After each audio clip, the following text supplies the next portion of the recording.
ফরিদপুর শহরের একটি গ্যারেজ থেকে প্রাইভেট কার চুরির অভিযোগে মোহাম্মদ মেহেদী হাসান নামে এই যুবককে গ্রেপ্তার করেছে পুলিশ। পুলিশ বলছে উচ্চশিক্ষিত এই যুবক, কিন্তু কেন সে প্রাইভেট কার চুরি করেছে, আসলে কি চোর নাকি আছে ভিন্ন কিছু, এ বিষয়ে আজ দুপুরে ফরিদপুর পুলিশ সুপার কার্যালয়ে সংবাদ সম্মেলন করেন পুলিশ সুপার মোহাম্মদ আব্দুল জলিল। কেন্দ্রীয় ইউনিভার্সিটি কলেজ থেকে সে 16 সালে এইচএসসি পাস করে, এরপরে সে 18 সালে বাইরে যায় লেখাপড়া শেখার জন্য সাইপ্রাস। তারপর সে কোর্স কমপ্লিট না করে 22 সালে ফেরত আসে ওখান থেকে, সাইপ্রাস থেকে ফেরত এসে তার ওই যে খালাতো ভাইয়ের বাসায় সে বাসার কাছাকাছি ছিল, এর সাথে ইটের ব্যবসা করতো, ইট ভাটার ব্যবসা করতো, সরিয়ে এই হচ্ছে তার পেশা। এর বাইরে আর আমরা অন্য কোনো। তাহলে তো স্যার শিক্ষিত কোয়ালিটি কেন গাড়ি এই জ্যাকেট চুরি করার উদ্দেশ্য তার কি ছিল? শুধুই কি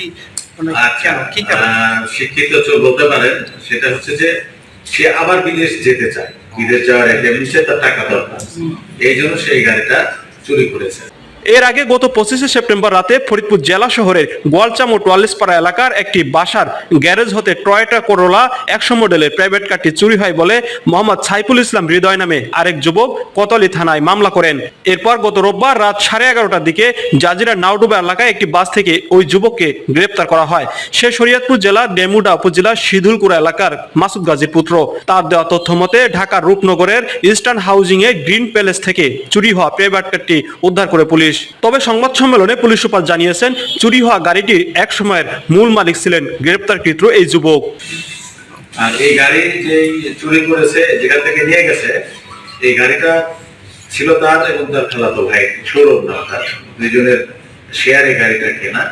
এবং একসময় সৌরভ গাড়িটা রাব্বি নামে একজনের কাছে বিক্রি করে। এই রাব্বি আবার এই গাড়িটা আমাদের যিনি এখানকার বাদী সাইফুল ইসলাম হৃদয় তার কাছে বিক্রি করে।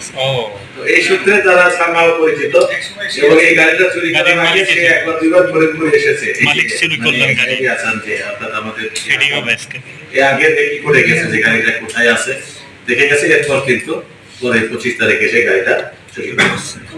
স্যার আপনি একটু আগে বলতেছিলেন যে তার কাছে একটা ডুপ্লিকেট চাবিও ছিল। হ্যাঁ রাইট, এই গাড়িটা সে চাবি দিয়ে খুলে নিজেই চালিয়ে নিয়ে গেছে।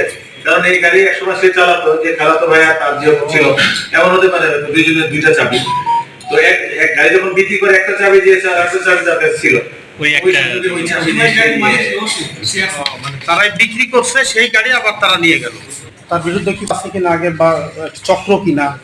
আচ্ছা, এখন আমরা এই পর্যন্ত আমাদের যে সিডিএমএস সিস্টেম, আমরা অনলাইনে যে মামলা হলে রেকর্ড দেখতে পারি, সেখানে আমরা এটা পর্যালোচনা করে দেখেছি, তার বিরুদ্ধে অন্য কোনো মামলা নাই হয়েছে কিনা এবং রিমান্ড চাবেন কিনা বা বাঁচাইছেন কিনা আদালতে প্রেরণ করা হয়নি, আমরা শীঘ্রই প্রেরণ করব। আর যেহেতু গাড়ি উদ্ধার হয়েছে আর অন্য কারো জড়িত থাকার বিষয়ে আমরা তথ্য পাইনি, সুতরাং তাকে রিমান্ড নেওয়ার প্রয়োজন আছে বলে আমরা মনে করছি না।